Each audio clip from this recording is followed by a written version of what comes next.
Olá, pessoal! Eu sou a Lívia. Estou no 10º período do curso de Direito da Universidade Veiga de Almeida.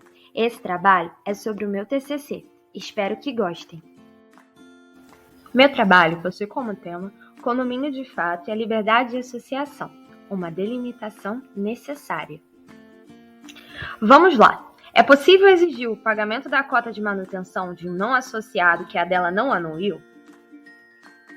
Antes de responder a essa pergunta, precisamos entender algumas coisas. Primeiro, o que é condomínio? Segundo o doutrinador Álvaro Vilaça, condomínio é a propriedade exercida por duas ou mais pessoas na mesma coisa indivisível, ao mesmo tempo, por meio de cota ou fração ideal, mensurável percentualmente. No Código Civil, temos as seguintes modalidades de condomínio. O condomínio voluntário ou convencional, que é aquele que surge da vontade das partes. O necessário ou legal, que é próprio da natureza da coisa, como é o caso de cercas, muros, o próprio direito de vizinhança. E por último, o condomínio edilício ou especial, caracterizado por possuir áreas privativas e áreas comuns de todos os condôminos. Mas e o condomínio de fato? Esse condomínio, diferente das outras modalidades, não está previsto em lei. Bom, mas como surgem os condomínios de fato? Vamos lá. O condomínio de fato vai surgir da vontade das partes ou do empecilho quando do registro do empreendimento. Isso porque o dono da terra, que pode ser um proprietário ou vários, decidem entre si montar o empreendimento.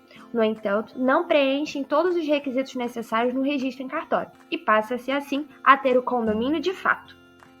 Muito bem, você já sabe o que é condomínio de fato. Agora a gente precisa identificar as despesas comuns, que são aquelas identificadas tanto no condomínio edilício ou especial como no condomínio de fato, que é o principal, a peça-chave desse trabalho. Mas você deve estar se perguntando, o que são despesas comuns dentro de um condomínio, não é mesmo? A gente pode citar alguns exemplos. Primeiro, o rateio da água. Segundo, a segurança feita dentro do empreendimento. Como aquelas guaritas, né? Logo na entrada do empreendimento, tem sempre um porteiro regulando a entrada e saída. Esse gasto com esse funcionário é rateado. E a coleta de lixo também, feita por um profissional que entra dentro do empreendimento. A cobrança das despesas comuns é feita por meio da taxa de manutenção e encontra previsão no artigo 1336, inciso 1 do Código Civil, que prevê: são deveres do condômino contribuir para as despesas do condomínio na proporção das suas frações ideais, salvo disposição em contrário na convenção. A cobrança das despesas comuns é caracterizada como obrigação próprio terreno. O que seria tal obrigação? Quais suas características? Ficou curioso? Vamos ver no próximo slide. A obrigação próprio terreno é uma obrigação de direito real. É uma obrigação que acompanha o imóvel. No caso de um condomínio, quando um condômino deixa de adimplir com a taxa de manutenção, ou seja, deixa de contribuir com as despesas comuns, essa dívida recairá sobre o imóvel. Logo, havendo a venda desse imóvel para um terceiro, o terceiro deverá arcar com a dívida, pois ela acompanha o referido, e não a pessoa que lhe o vendeu. É por isso que a due diligência imobiliária é tão importante. Evita surpresas indesejadas. Mas o que seria due diligência imobiliária? É simples. A due diligência imobiliária nada mais é do que reunir toda a documentação necessária, certidões tanto do imóvel como da parte que vende, para saber se sobre aquele bem recai alguma dívida, seja ela despesa condominial ou não. E o princípio da liberdade de associação, do que se trata?